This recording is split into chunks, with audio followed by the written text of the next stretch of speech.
Okay, I'm going to explain a little bit about the Latosa Escrima system or concept. So it's pretty much similar to what you heard in these tapes about Wing Chun, because it's all about physics here, okay? And again, balance.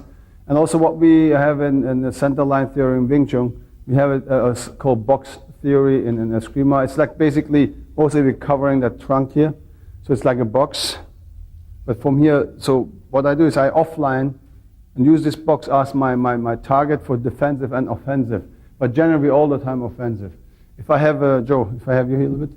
So if you both are here in a fighting position, pre-fighting, we're both looking at the same frame. So if you would attack me, move in, I would just step out. So he's always in my frame, but I'm out of his frame. So just the same thing with a punch. If he would punch me in Wing Chun, so I would just basically see my center line is here, but I'm off of his force line. It's the same idea.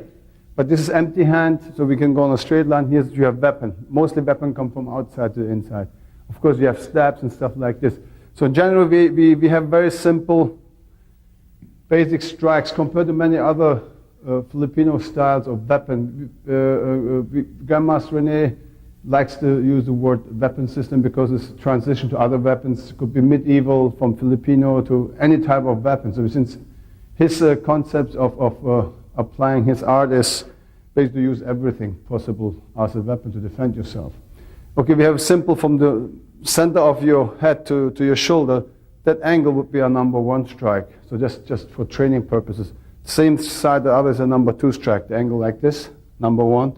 Anything here. Lots of other Filipinos they go like they have 24 strikes or whatever. It's like 1, 2, 3, 4, 5, 6. You go like this. Of course, we don't care. Anything in that angle would be a number 1. The other side is number 2. From shoulder down to your hips is a number 3, and from shoulder to the other side is a number 4. This we call number 5 is any step straight, and the reverse number 1 or 2.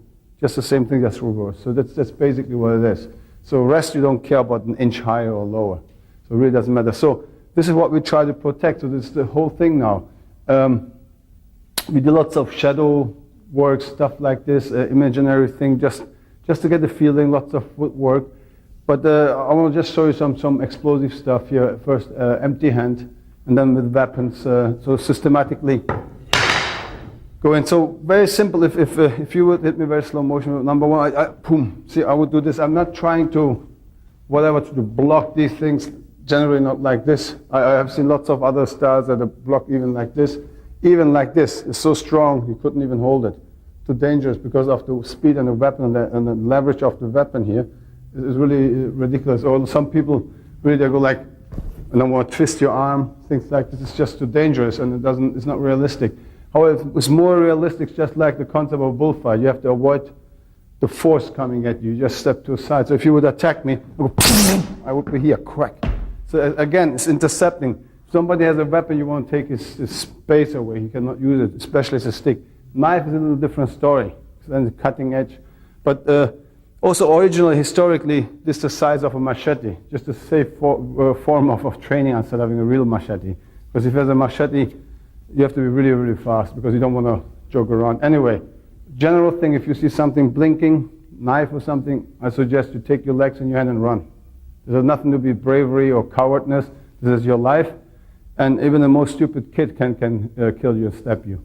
Okay? And then generally people carry a knife. They're not going to pull it out like in the movie, say, hey, are you ready? Because they're going to just come from behind and stab you because they don't want to see you.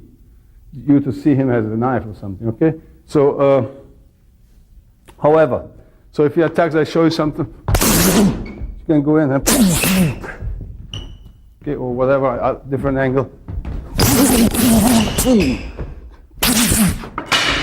There, okay, you go in.